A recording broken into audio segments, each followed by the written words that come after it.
가상치료는 우리 주님께서 십자가에서 하신 7마디 말씀, 그러나 그 말씀에는 굉장히 깊은 영적인 의미들을 담고 있기 때문에 그냥 십자가 위에서 그냥 하신 말씀으로 우리가 보기는 안 되는 거고, 그 의미 하나하나를 되새기면서 주님이 왜 오셨는지, 무엇을 위해서 오셨는지, 주님의 죽으심이 어떤 의미가 있는지 우리가 말씀을 통해서 보도록 하겠습니다. 제 1호는 용서라고 되어 있어요. 아버지 저들을 사하여 주옵소서. 그러니까 자신을 못 박는 원수까지도 품으시는 그 사랑. 그러니까 주님께서 왜 오셨는가를 정확하게 보이시죠. 용서하기 위해 오셨다. 용서하기 위해 오셨다. 그 주님이 용서하기 위해 오셔서 저와 여러분의 죄를 용서하심으로, 그러니까 그 죄라는 건 단순히 우리가 살면서 짓는 죄만을 얘기하지 않아요. 그 죄는 본질적 죄, 저와 여러분을 지옥 가게 하는 죄, 원죄인 것이죠. 원죄로부터 저와 여러분이 짓는 죄를 자범죄라고 그래요. 아담이 지은 죄가 원죄예요. 원죄만 가지고도 지옥을 갑니다마는 내가 지옥 갈 죄인임을 확인하는 건 내가 스스로 짓는 죄가 있어요. 그런데 그런 죄만 있는 것이 아니라 우리 조상들 때부터 쌓아왔던 조상들의 죄까지도 있다는 거죠. 그래서 그 어떤 것 하나라도 해결되지 않으면 우리가 하나님 나라에 갈 수 없는데, 우리 주님이 그 죄를 해결하기 위해 오셨음을 정확하게 보여주는 말씀이 십자가의 첫 번째 말씀, 용서의 말씀, 아버지 저들을 사하여 주시옵소서. 자, 두 번째는 이제 구원의 말씀. 옆에 달렸던 강도가 주님을 바라보면서 십자가 위에서 죽기 전에 깨달았어요. 이분은 우리와 같은 죄인이 아니라 죄 없는 분이시고 우리를 위해서 구원하기 위해서 오신 메시아, 구세주이심을 그가 깨닫게 돼요. 물론 성령께서 깨닫게 주셨을 거예요. 그 고백을 통해서 이렇게 이야기하죠. 당신의 나라에 임하실 때 나를 기억해 주십시오. 그런데 주님은 이렇게 말씀하셔요. 네가 오늘 나와 함께 낙원에 있을 것이다. 낙원은 어떤 장소적 개념보다도 낙원은 어떻게 이해하면 좋을까요? 우리 주님이 계신 곳이 낙원이다. 하나님의 나라가 하나님의 나라 될 수 있는 건 하나님이 계시기 때문에 그런 거죠. 이 하나님의 나라는 현재성과 미래성이 있다. 주님이 오늘 나와 함께 하시면 여기가 천국이고, 그렇게 하루하루를, 물론 불완전한 세상이지만은 천국을 살다가 오늘 이 하루를 이 땅에서 천국을 산 사람들이 가는 곳이 하나님의 나라 천국이에요. 여기서는 하나님의 나라와 전혀 상관없이 살다가 그런 사람이 가는 곳이 하나님의 나라가 아니라 천국의 현재성을 누리면서 산 사람이 우리가 생각하는 천국의 미래성, 주님이 오셨을 때, 이 세상이 끝났을 때, 백보자 심판이 끝났을 때 어린 양의 혼인잔치를 통해서 하나님의 나라에 들어가게 된다는 것을 말씀드렸어요. 자, 3호는 보라 내 어머니다. 그죠? 십자가 위에서도 하나님이신 분이지만은 그래도 육신의 어머니였던 마리아에 대한 어떤 인간적 도리, 자녀의 도리, 효도를 끝까지 하시죠. 그걸 누가 받습니까? 사도 요한이 받아요. 자, 네 어머니다 라고 하니까 그날부터 자기 어머니로 모셨다. 자, 그런데 하나님께서 부모를 공경하라. 이 땅에서 잘되고 장수할 것이다. 이렇게 말씀하셨어요. 부모에 대해서 공경하는 자가 잘되고 장수하게 될 것이다. 이게 하나님의 말씀이었거든요. 그런데 요한이 예수님의 어머니 마리아를 내 어머니로 모셨을 때 다른 제자들은 다 순교했잖아요. 그런데 요한에게는 순교의 길을 가게 하지 아니하시고 끝까지 살아서 주님의 사랑을 받은 자로 그 사랑을 예수님의 어머니 마리아뿐만이 아니라 초대교회 성도들에게 주님의 사랑을 증거하는 사랑의 사도의 삶을 살게 하셨고, 그리고 요한 1, 2, 3서가 사랑의 서신서인데 그 사랑의 서신서를 기록하고 맨 마지막에 이제 남아있는 것 뭐예요? 요한계시록을 기록하고 그리고 하나님 나라에 갔다, 그런 거죠. 자, 어떻게 그럴 수 있었을까? 원래 요한이라는 사람은 그런 사람이 아니에요. 요한이라는 사람은 어떤 사람이에요? 우레의 아들이었다. 성격이 굉장히 급하고 괴팍했다. 마을 사람들이 자기를 영접하지 않았다고, 주님을 영접하지 않았다고 하늘에서 불을 명해서 싹 태워주고 싶다라고 했던 사람. 그런데 그런 사람이 주님의 사랑 앞에 서는 거예요. 있는 모습 그대로가 받아들여지고 용서를 경험하게 되면서 서서히 바뀌어가는 거예요. 아예 확 한 번에 바뀌면 좋겠지만은, 근데 우리 옛말에요, 한 번에 확 바뀌면 죽는다 그래. 확 바뀌는 게 아니라 이 확 바뀐 거는 확 바뀌어. 그런데 서서히 다지면서 사랑의 사람으로 변화됐고, 주님의 사랑을 받았기 때문에 사랑을 받은 자로 주님을 그도 사랑했고, 그래서 12제자가 다 도망가고 가룟 유다는 배신하고 자살했지만은 단 한 명만이 예수님의 십자가 앞에 돌아왔다. 누구? 요한이 돌아왔다. 그러니까 사랑을 받으면 사랑을 주게 돼 있어요. 그리고 더 나아가서 진실한 주님의 사랑을 받은 자는 주님을 사랑하지만 또 무엇이 있어요? 주님이 사랑했던 사람, 주님이 사랑하고자 하는 사람을 어떻게 한다? 사랑한다는 거죠.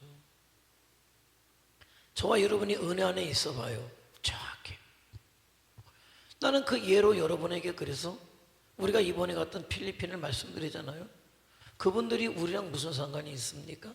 그런데 우리 주님이 사랑하시는 분들이니까 우리도 그 사랑을 가지고 가서 주님의 마음으로 그들을 사랑하는 것, 그게 바로 뭐예요?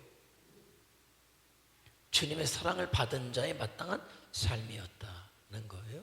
자, 네 번째, 고독. 어찌하여 나를 버리셨나이까? 나의 하나님, 어찌하여 나를 버리셨나이까? 왜 버리셨어요? 하나님의 속성을 보면 버리심을 알아요. 하나님은 어떤 분이시기 때문에 죄를 참아 볼 수 없는 분. 그 하나님은 어떤 하나님? 거룩하신 하나님. 그런데 예수님은 지금 십자가에서 매달려 있으면서 무엇을 짊어지고 계십니까?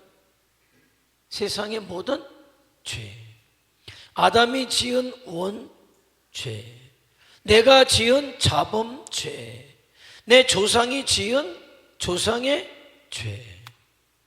그러니까 그 순간은 우리 주님이 십자가에 달려 있을 때 그 죄가 어떤 한 구퉁이에 달려 있는 게 아니라 예수님 자체가 죄가 돼버렸다. 그러니까 아예 예수님이 죄 자체가 돼버렸기 때문에 하나님이 차마 그 주님을 볼 수 없었기 때문에 고개를 돌리시는 그 순간에 우리 주님 입에서 터져나온 탄식이 뭡니까? 나의 하나님, 어찌하여 나를 버리셨나이까? 이건 다 아는 일이에요. 주님이 그것 때문에 오셨고 그 순간만은 하나님이 바라볼 수 없음을 알았지만은, 그러나 완전하신 하나님과 완전한 인간이셨던 예수님이셨기 때문에 그 순간 하나님을 향하여 그렇게 왜 나를 버리셨습니까? 라는 그런 아주 세상에 고독한 외침을 하실 수밖에 없으셨다는 거예요. 자, 오늘 내가 목마르다. 자, 내가 목마르다.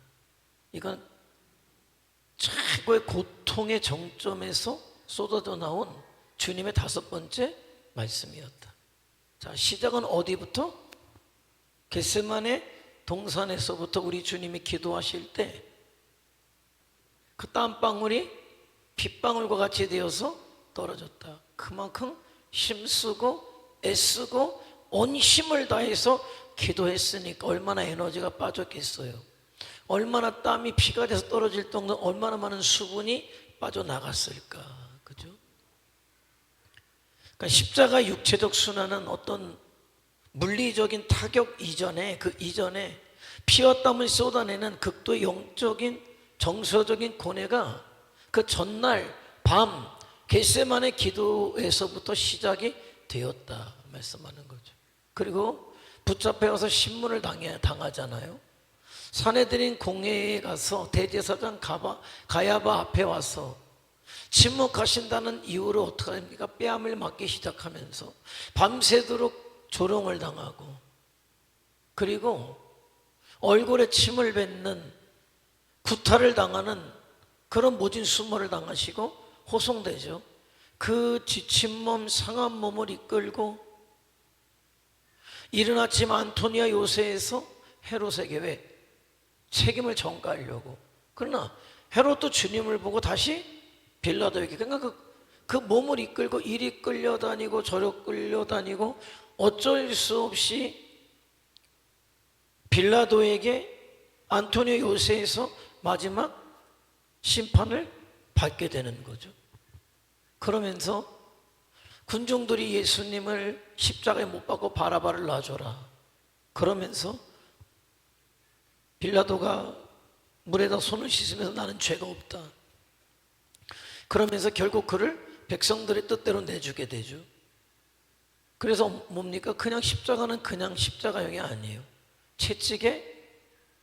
채찍을 가하는 어떤 채찍의 형을 당하는데, 채찍은 로마의 채찍에 형벌은 유대법을 따라서 40번을 때리면 죽는다고 생각했기 때문에 39번을 때려요.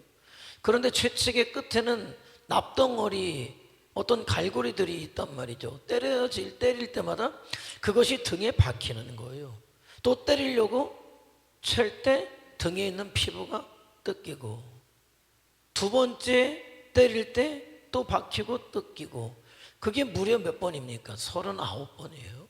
39번. 그러니까 처음엔 피부였겠지만은 패이고 혈관이 드러나고 온몸에 피가 낭자가 됐겠죠. 그리고 뭡니까? 가시면류가. 나 이거는 보면 뭘까 저게. 제가 강릉에 있을 때 탱자나무가 있어요. 여러분 탱자나무 가시 아세요? 탱자나무 가시? 찔려본 분, 탱자나무 가시 찔려보신 분, 한번 찔려봐봐요. 저는 강릉에 살 때 사태 왜 그렇게 했는지 모르는데 울타리를 탱자나무를 심어놔서 이게 막 자라면 진짜 동네 사람 어떤 사람 술 먹고 가다가 가시에 찔려서 눈이라도 다치면 다 물어줄 판이니까 계속 자라기가 무섭게 잘라요. 그게 어느 정도냐면 자전거 타고 지나가는 사람이 밟으면 자전거가 빵꾸나, 거기 가면 안 돼. 빵꾸나면 또 저기까지 가야 돼요. 탱자나무 있으면 피해 다녀야 돼. 찍히면 있잖아요, 이게 딱 찍히고 나면 막 아리기 시작해. 그렇게 가시가 거세고 뾰족하고 크단 말이에요. 그런 것을 엮어서 예수님 머리에 넣고 그냥 우겨 넣는 거예요. 그러니까 가시가 박힐 때까지 박혀서 피가 또 흘러내리니까 온 몸의 수분이, 피가 다 빠져나오고 육신은 지칠 대로 지친 상태에 이르게 된다. 그리고 십자가에 못 박히는 건 어떻습니까? 손목에 박고 발을 퍽에 박았으니까 거기서 이미 대량의 피가 나왔을 거예요. 얼마나 고통스러웠을까. 여러분 비아 돌로로사가 십자가 길인데, 십자가 길이 안토니오 요새에서 불과 십자가 골고다 언덕까지 600m밖에 되지 않아요. 근데 그 언덕이란 말이죠. 그런데 그 지친 몸을 가지고 십자가를 지고 가기는 어렵다. 쓰러지고 또 쓰러지고 또 쓰러져서 마침내 주님이 감당할 수 없게 되니까 끌고 가던 군병이 누구를 봅니까? 옆에서 구경하던 구레네 사람 시몬을 억지로 해서 그 십자가를 지게 되는 것. 그래서 구레네 시몬이라는 사람이 예수님의 십자가를 억지로 지고 골고다 언덕까지 올라가게 돼요. 이런 생각을 해요. 십자가는요, 자원에서 지는 십자가도 있어요. 그런데 나는 원하지 않지만은 질 수밖에 없는 상황 가운데 십자가를 질 수가 있어요. 여러분, 우리가 신앙생활 하지만은 다 내가 좋은 일만 합니까? 아니에요. 때로는 하고 싶지 않아요, 내 감정적으로는. 그러나 내가 할 수밖에 없는 어떤 상황이 나에게 맞닥뜨릴 때가 있단 말이에요. 여러분, 구레네 시몬이 십자가를 지고 싶겠습니까? 지고 싶지 않아요. 이미 그 십자가 가로대에는 예수님의 피로 낭자되어 있는데 누가 피 묻은 걸 지고 그 무거운 걸 지고 내가 십자가를 지는 사람도 아닌데 거기 가고 싶겠습니까? 그런데 그 십자가를 지고 올라갔던 구레네 시몬이 나중에 예수님을 주님으로 고백하고 초대교회 성도의 일원이 되어서 예수님의 증인된 삶을 살았다. 그러면 억지로 진 십자가가 그에게는 무엇이었다? 축복이었다는 거예요. 축복이었다는 겁니다. 축복이었다는 거예요. 그렇게 십자가에 못 박혀서 피를 흘리죠. 손목에서 발목에서 피가 흘러내려가죠. 여러분, 몸이 힘들면 처지죠. 처지는데 뼈와 뼈 사이에 박아놨기 때문에 무엇이 여러분, 피부에서 느끼는 통증은 아니에요. 뼈에서 느끼는 통증은요, 다른 데서 느끼는 통증보다 비교할 수 없을 만치 강력하게 아파요. 그래서 어떻습니까? 손목이 아프면 통증이 오니까는 통증을 좀 약하게 하려고 발에 힘을 주죠. 그럼 발은 어때요? 발도 못이 박혀 있기 때문에 그런 또 발에 통증이 오는 십자가의 형이라는 것은 인간이 고안하는 가장 그야말로 처절하고 참혹한 십자가 형벌이다라는 거죠.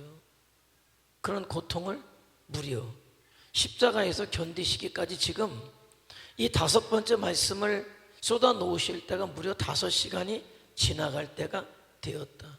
그 순간에 그야말로 온몸의 피와 물이 다 빠져나간 뒤에 비로소 절규하는 거예요. 내가 목마르다. 5시간 만에 내가 목마르다. 이미 온몸에 수분이 남아있을 리가 없어요. 남아있을 리가 없습니다. 자, 그런데 왜 이렇게 죽으셨는가? 참 우리 주님의 삶은 참 역설적인 삶이다.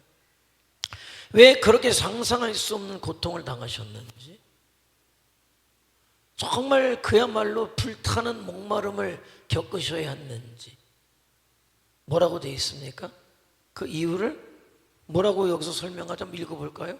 시작. 아니, 큰 글씨. 시작.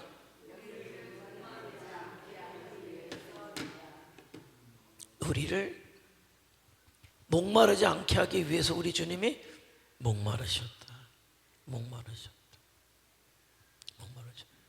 그래서 역설적인 삶을 사셨다. 그러니까 위대한 교환이다. 위대한 교환이다. 주님은 가난하셨어요. 왜? 저와 여러분이 부유해지도록. 우리 주님은 슬픔을 당하셨어요. 왜? 저와 여러분이 기뻐하도록. 우리 주님이 고통을 당하셨단 말이에요. 왜? 우리가 평안을 누리도록. 주님은 죽음을 당하셨단 말이죠. 왜? 우리가 부활의 영광을 누리도록. 그리고 주님은 십자가 위에서 지옥을 경험하셨다. 왜? 저와 여러분을 천국에 가게 하기 위해서. 그래서 우리 주님의 삶은 어떤 삶이냐? 대신의 삶이었다. 누구를 대신했느냐? 저와 여러분을 대신했다는 게 대신의 원리예요. 신학적 용어로 대신의 원리예요. 대신. 아담이 우리를 대신해서 죄를 지었기 때문에 지옥 가요. 그게 법칙이에요. 우리 주님이 십자가에서 대신 지옥의 고통을 당하셨기 때문에 죄값을 치러주셨기 때문에 나는 예수님을 믿음으로 나는 하나님 나라에 가게 되었다는 거죠. 여러분, 이게 이해하기 어려운 이야기입니까?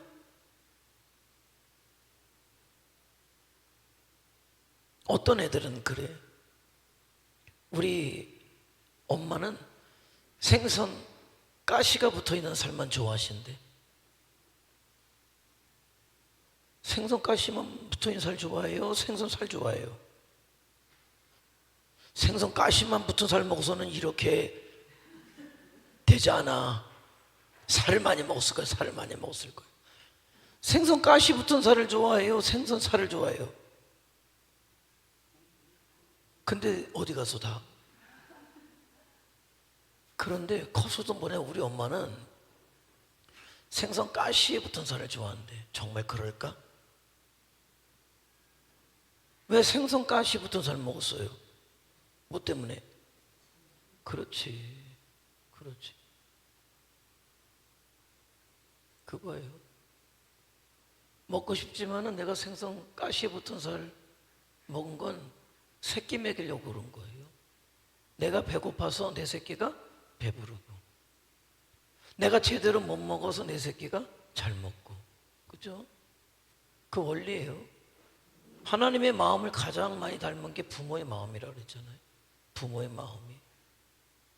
우리 주님이 대신 십자가에서 지옥을 경험하셔야만 우리가 살기 때문에, 그렇게 해서 우리 주님이 목마르셨다. 자, 지옥을 뭐라고 이야기합니까? 그냥 목마름의 극치다. 한마디로 얘기하면 부자가 얘기하잖아요. 물방울, 손 한 방울, 물방울 한 방울 해서 혀를 서늘하게 하라고. 근데 얘기하지만은 지옥은 우리나라에 있는 소방차 가서 다 물 뿌려도 해결되지 않는 데가 지옥이에요. 전 세계 소방차가 와서 뿌려도 해결되지 않는 거예요. 그 한 방울이 그게. 그러나 지옥의 고통을 이야기하는 게 뭐예요? 목마름의 극치다. 한 방울의 물도 허락되지 않는, 해갈이 영원토록 없는 고통의 장소가 지옥이다. 그 지옥을 저와 여러분이 가지 않게 하기 위해서 우리 주님이 그 지옥의 목마름을 경험하셨다. 그러나 하나님의 나라는 뭐라고 이야기합니까? 목마름이 없는 것이다. 다시는 줄이지도 아니하고 다시는 목마르지도 않는 것이 하나님의 나라인데, 그곳에 저와 여러분을 가기 위해서 우리 주님이 대신 십자가에서 아프셨고 대신 목마르셨다라는 거. 자, 그런데도 인간은 살면서 그걸 몰라요. 영혼의 갈증이 있는데 몰라요. 그래서 뭐로 채웁니까? 사마리아 여인이 뭘로 채웠어요? 남편 5으로 채웠어요? 안 채워져요. 재물의 물을 먹지만은 안 채워져요. 쾌락의 물을 먹지만은 안 채워져요. 야망의 물을 먹지만, 출세의 물을 먹지만 안 채워져요. 왜? 영혼의 목마름이기 때문에. 영혼의 목마름은 말이죠, 육신의 것으로 채워지지 않아요. 왜 그렇게 출세했는데, 돈을 많이 벌었는데, 왜 권세를 가졌는데 허무합니까? 왜 허무합니까? 착각하는 거예요. 세상의 것으로 영혼의 것을 채우려고 하니까. 근데 우리 주님을 믿을 때 내 영혼의 목마름이 해갈이 되죠. 그럼 어떤 사람으로 변합니까? 이 세상의 조건이 상관없는 사람으로 변해요. 내 속에서 솟아나는 생명의 생수가 있기 때문에 부족함을 느끼지 않아요. 세상에 있는 것은 그냥 있으면 좋고, 그 좋은 것을 가지고 주와 복음을 위해서 쓰고, 없으면 없는 대로 내가 살고, 그래도 없는 가운데 띄어서 주와 복음을 살게 하는 게 영혼의 목마름이 해갈이 된 사람의 특징이에요. 그런데 영혼의 목마름이 해갈되지 않은 사람은 세상에 어떤 것으로 채워도 계속 목마르고 내 통장에 10억밖에 없어서 내가 만족함이 없나, 100억을 채우고 내가 만족함이 없으니까 1000억을 채울 수 있을지는 몰라도 영혼의 목마름은 해갈되지 않는다. 그래서 구원의 완성, 갈증에서 생수로, 무엇이? 우리 주님께서 십자가에서 극도로 목마름을 당하신 오직 하나의 이유, 우리의 영원한 목마름을 해결시켜주기 위해서였다. 그러니까 고난주간을 보내가 우리가 부활을 맞지만 그 십자가 앞에 서야 되는 거예요. 그 십자가 앞에 저와 여러분이 서지 않으면 소용없는 거예요, 여러분. 아예 그는 또 고난주간이 왔구나. 또 부활절이 왔구나. 아니, 이제는 의미를 새겨야지 어떤 절기를 저와 여러분이 지키는 사람이 되어서는 안 돼요. 의미를 알아가야 한다는 것이죠. 목마름이 있다면 내놓으시라는 거죠. 영혼의 목마름을 내놓으라는 거. 주님을 위해 설 때 영혼의 목마름이 해결된다. 행복감이 넘치잖아요. 그거죠. 자, 6번째 말씀 뭡니까? 다 이루었다. 이거는 십자가에서 달리신 거의 마지막 6시간째 우리 주님께서 하신 말씀. 자, 물리적으로 보면 뭐예요? 다 이루었다. 끝이라는 얘기잖아요. 물리적으로 보면 33년간의 고통스러운 십자가, 고난이 끝나가면서 33년간의 생애를 끝났다라는 이야기가 될 수도 있겠죠. 세상의 시선은 뭐예요? 처참한 실패고 패배 죽음이다 이야기할 수 있겠죠. 그런데 영적 현실은 뭐냐? 우리 주님께서 하신 말씀은 다 이루었다는 거예요. 다시 얘기하면 우리 주님의 삶이 성취라는 거죠. 이루었다.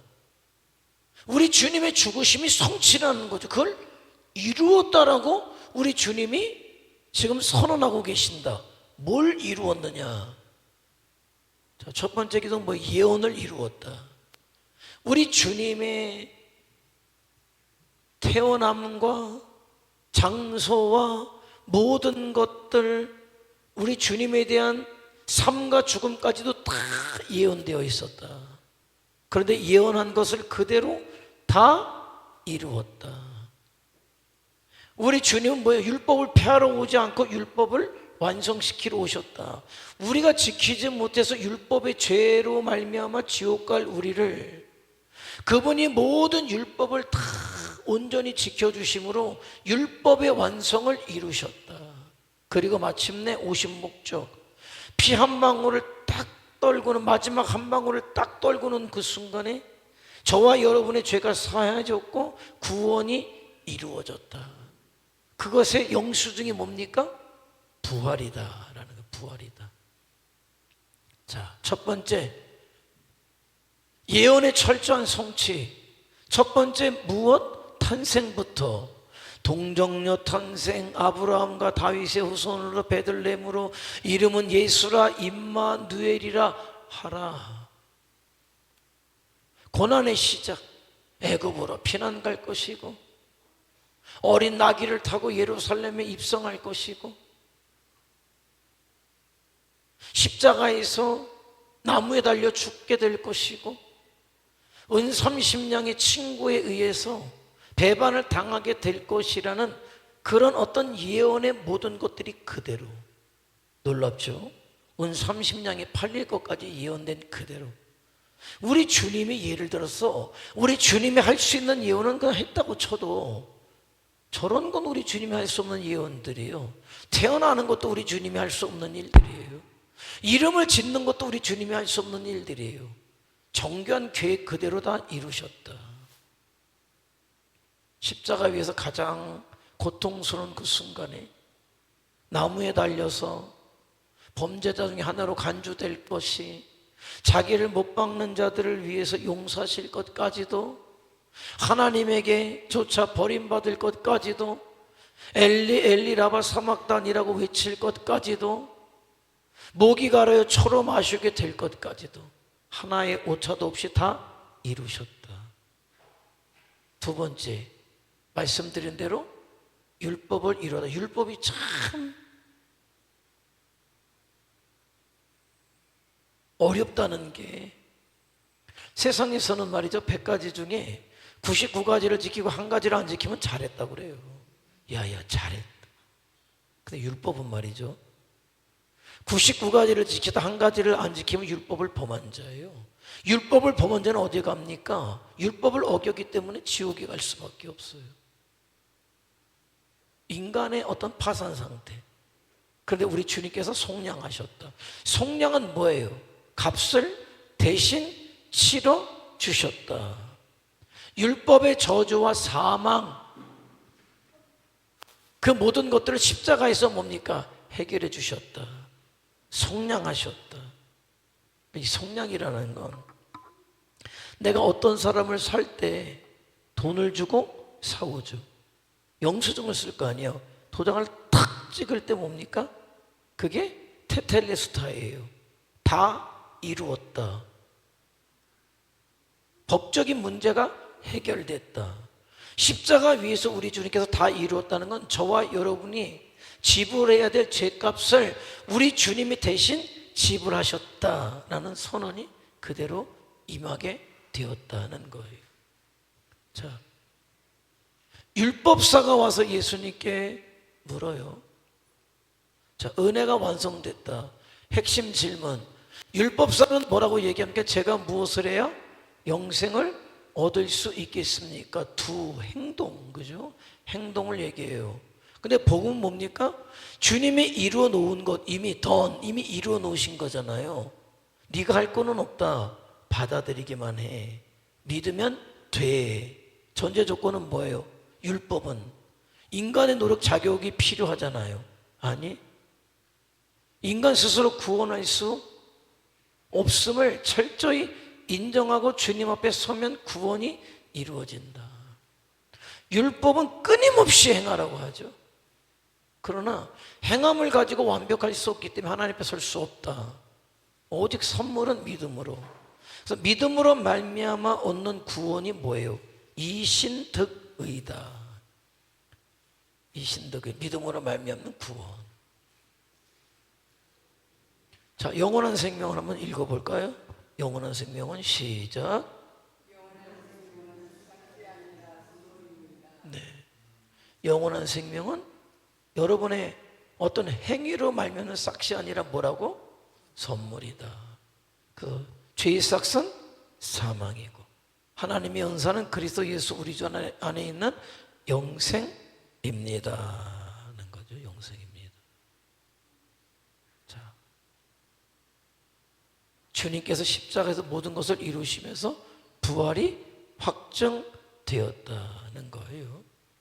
자, 건축자의 버린 돌이 모퉁이 돌이 되었다. 그죠? 예수님은 십자가에 못 박았으나 십자가에 못 박힘으로 말미암아 저와 여러분의 살 길이 열렸다. 자, 온전한 승리 공식이 나와요. 자, 십자가에서 내어주셨죠. 우리의 범죄한 것 때문에 예수님이 내어준 바 되었고 과거의 청산의 죄가 사해졌어요. 부활하여 살아나시죠. 우리를 의롭다 하시기 위해서 다시 살아나셨다. 자, 결론적인 건 내가 자꾸 읽으라는 데는 이유가 있어요. 내가 자장가를 얼마나 부르는지 그냥 도대체 노가다를 뛰고 오신 거예요? 뭐하고 오신 거예요 지금? 네? 자, 용서받은 우리가부터 한번 읽어볼까요? 시작.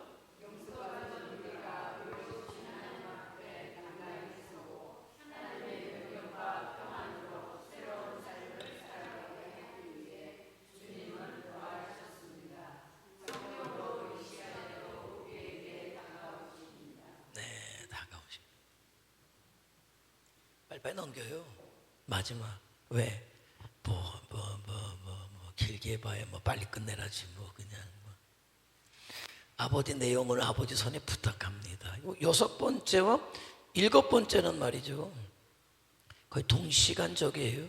다 이루시고 아버지께 내용을 의탁합니다. 그리고 이제 십자가에서 대속의 죽음을 당하셨다. 자, 아버지의 내용을 아버지께 부탁합니다. 자, 이거는 마지막 승리의 선언이시다. 자, 어떻게 십자가에서 아버지께 이렇게 내용을 당당히 의탁하고 죽을 수 있는가? 주님께는 확신이 있었다. 어떤 확신? 하나님이 나와 함께 하신다는 확신. 성경 말씀이 그대로 이루어질 것이라는 약속에 대한 확신. 사망의 음침한 골짜기를 갈지라도 하나님이 나와 함께 하실 것이라는 확신이 있었다.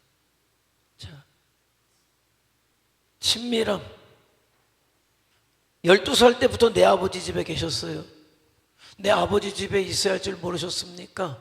산상수훈에서는 아버지를 17번, 최후의 만찬 다락방에서는 아버지의 이름을 45번, 십자가에서조차 아버지여 저들을 사하여 주옵소서, 아버지 내용을 부탁합니다.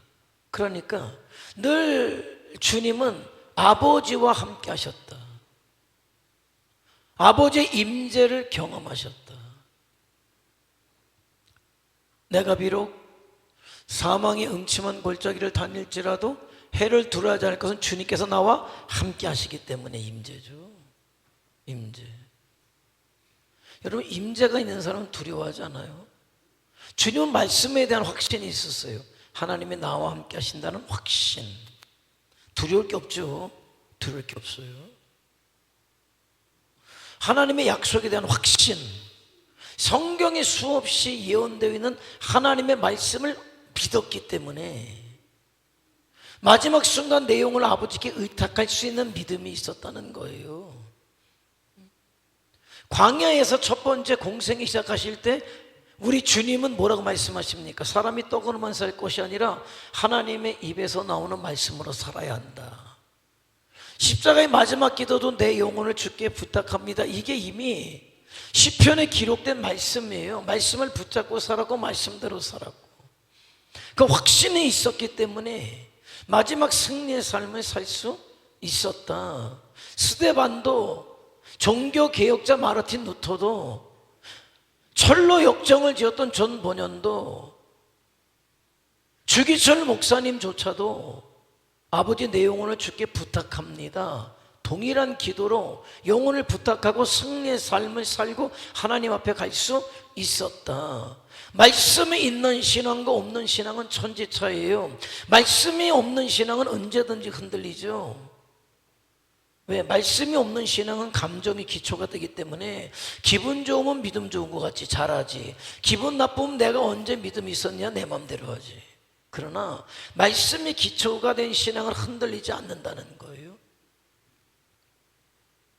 늘 한결같이 하나님 앞에 충성된 종으로 설 수 있게 된다. 그리고 보호에 대한 확신이 있어요. 우리 주님이 늘 하셨던 말씀이 있거든요. 그것은 바로 뭐냐? 몸은 죽여도 영혼은 능히 죽이지 못하는 자들을 두려워하지 말아라. 나에게 어떤 상황이 벌어지면 말이죠, 죽으라는 게 아니에요. 내가 당하는 그 이면에 하나님의 뜻이 있다. 어떤 고난을 겪지만 그 고난에도 뭐예요? 제한선이라는 걸 하나님이 두신다. 누구처럼? 욥처럼. 네 마음대로 하지만 욥의 생명은 건들지 말아라. 그거예요. 그래서 사단이 온갖 공격들을 해오지만은 가운데 맨 가운데 있는 거 보니까 저와 여러분의 영혼은 건드리지 못한다. 그러니까 두려울 게 없는 거예요. 순교자들이 순교의 자리에 설 때 이 믿음이 있었기 때문에 순교하는 거지.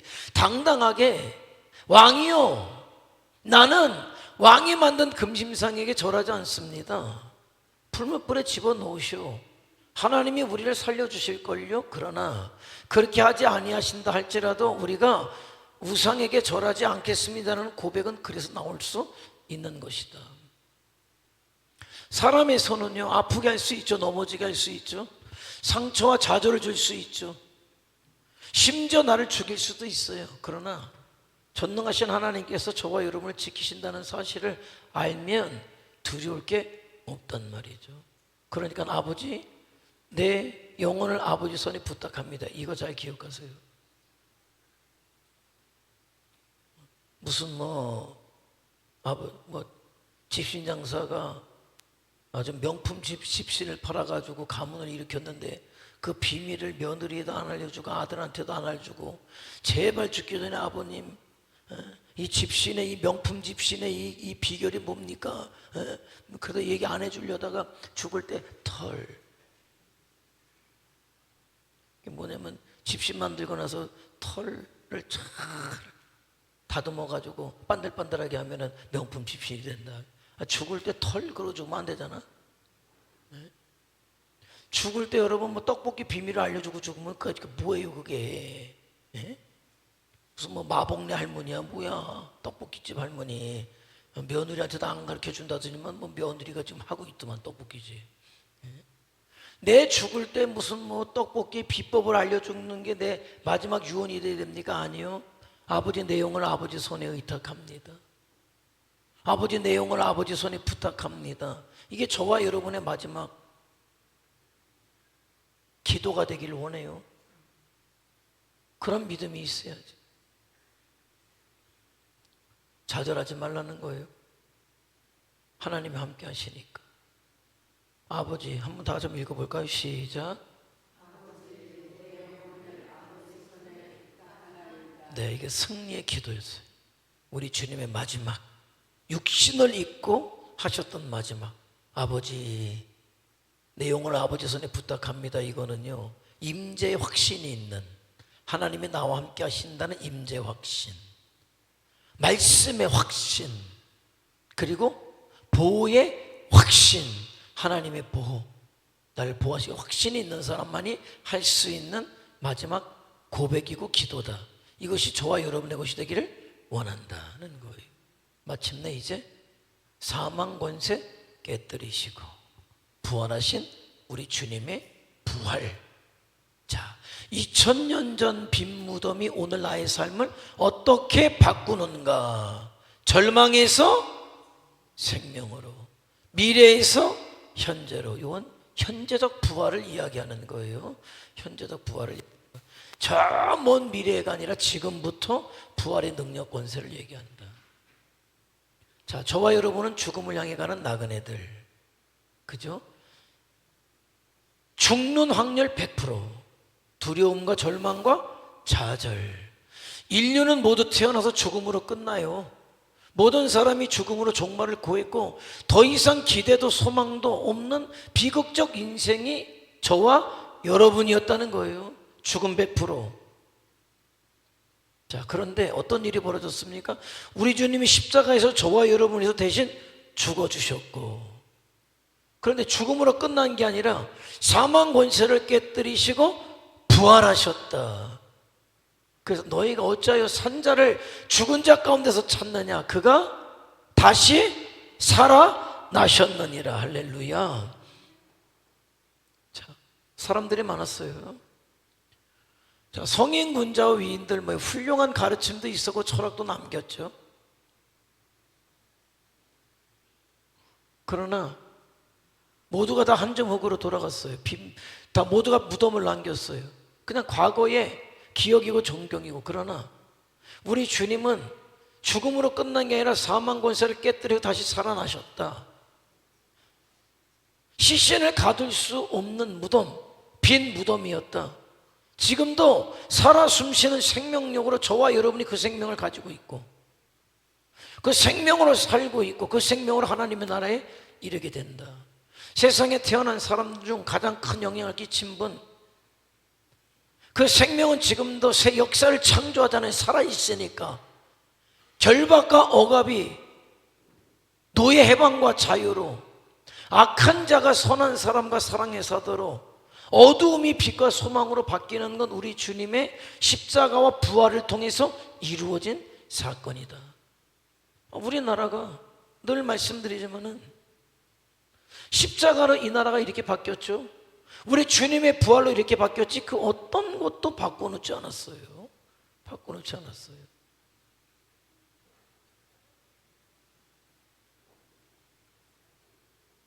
자, 죽음의 재정의, 성도에게 죽음은 이제 더 이상 끝이 아니라 뭐다? 잠자는 거다. 그래서 어떤 사람은 그래요. 저 교회 다니는 저것들 저거 진짜 꼴 보기 싫어가지고 사람 죽었는데 와가지고 노래나 부르고 간다고. 그러고 있어요. 그건 당연해. 그 사람들 볼 때는 아유 저것들 사람 죽었는데 저게 곡을 해야지 노래를 부르고 있어? 그러나 우리는 노래를 부르는 이유가 있어요. 그건 뭡니까?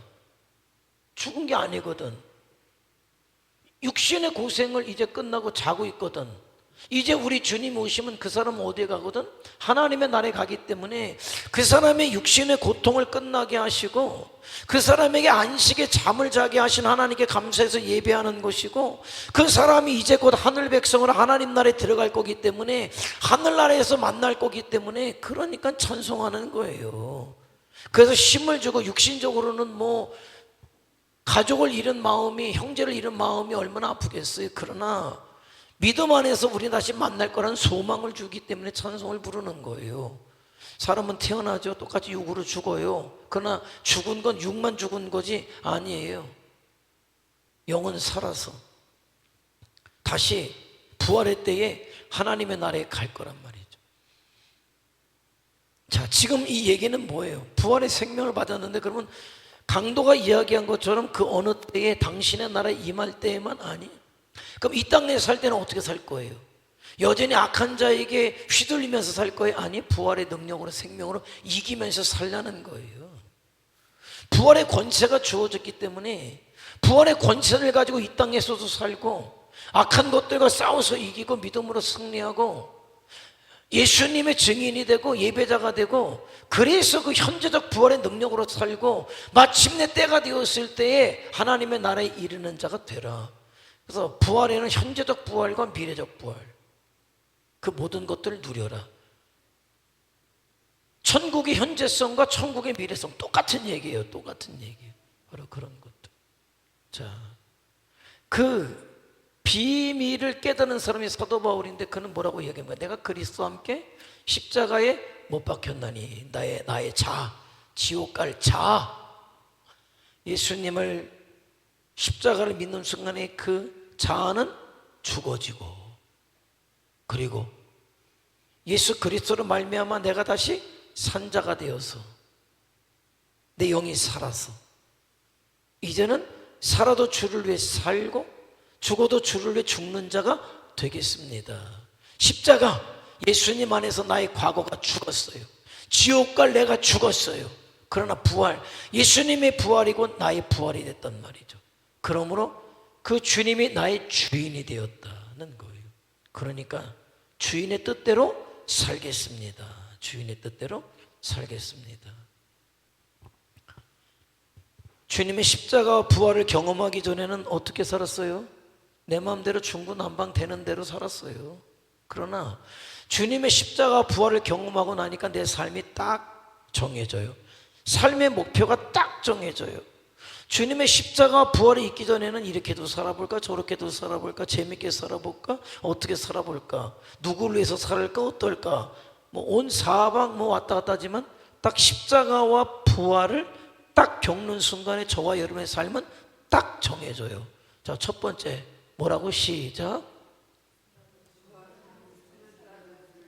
자, 딱 정해졌어요. 살아도 주를 살고, 그 다음 시작. 자, 죽어도 주를 위해서 죽는 인생이 됐어요. 그러므로 시작. 네, 이거죠. 그러니까 제대로 십자가와 부활을 거친 사람은 살아도 주를 위해 살고, 이거 뭐 똑같은 고백이에요. 죽어도 주를 위해서 죽고 똑같은 고백이에요. 사나 죽거나 오직 나는 주의 것이다. 그게 성도죠. 예수님을 부려먹으려고 하고 무슨 요술방망이라고 쓰려고 하는 게 성도가 아니라, 이제는 의미적으로, 이제는 영적으로 제대로 알아야 돼요. 신앙생활을 제대로 해야 된다는 거예요. 근데 어떻게 신앙생활을 제대로 해요? 어떻게 제대로 해요? 알아야지. 우리 옛말에 알아야 모래 먹어요. 알아야 모래 먹어요. 알기는 엄청 잘하네. 알아야 면장을 해 먹지. 알아야지. 뭘 알아요? 말씀을 알아야죠. 그러니까 말씀 잘 들어요. 말씀을 잘 들어야 성도로 살아가요. 말씀이 여러분 굉장히 중요해요. 영의 양식이라고 하잖아요. 여러분의 기도가 영의 호흡이라면 말씀은 영의 양식이에요. 잘 먹고 숨 잘 쉬어봐요. 건강해지죠. 믿음으로 살게 된단 말이에요. 원리를 잘 알아야 돼요. 그냥 옛날에 우리 부모가 교회 다니는 거 그냥 아이고야 신앙은 저런 거구나, 그냥 아이고 복 달라고 비는 게 저런 거구나. 여러분 말씀을 모르면 와서 여전히 그런다니까요. 절간에 사든지 그냥 교회 살 뿐인 것이지 정말 성도의 삶을 살지 못해요. 자, 부활이 내게 주는 것, 현재의 부활을 누리게 하시죠. 주님과 동행하는 영광을 누리게 하시죠. 마침내 하나님의 나라에 이르게 할 것이다. 자, 그래서 이 땅에서 삶이 있어요. 세상에 아무리 부자가 되고 출세를 하고 떵떵거려도 예수님의 십자가와 부활이 없다면 그 끝은 뭐다? 지옥인 거예요. 영원한 사망, 지옥인 거예요. 그러나 세상 것과 상관없이 십자가와 주님의 부활을 온전히 경험한 사람의 길은 어떤 길이다? 어떤 길이다? 생명의 길이다. 생명이 있고 영광이 있고 천국을 바라보는 부활의 길이고, 세상이 흔들어도 변함없는 확신이 그에게 있게 될 것이다. 그래서 영생의 길, 내 안에 그리스도가 사는 생명의 삶을 살게 될 것이다. 자, 부활하신 예수님의 생명이 한번 읽어볼까요? 시작.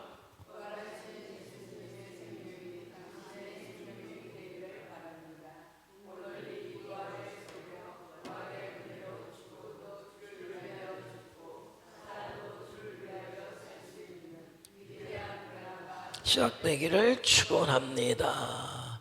네, 오늘 말씀 여기까지인데요. 그래서 어쩌면 우리는 1년 365일 52주 중에 52주 중에 가장 중요한 한 주간을 보냈어요.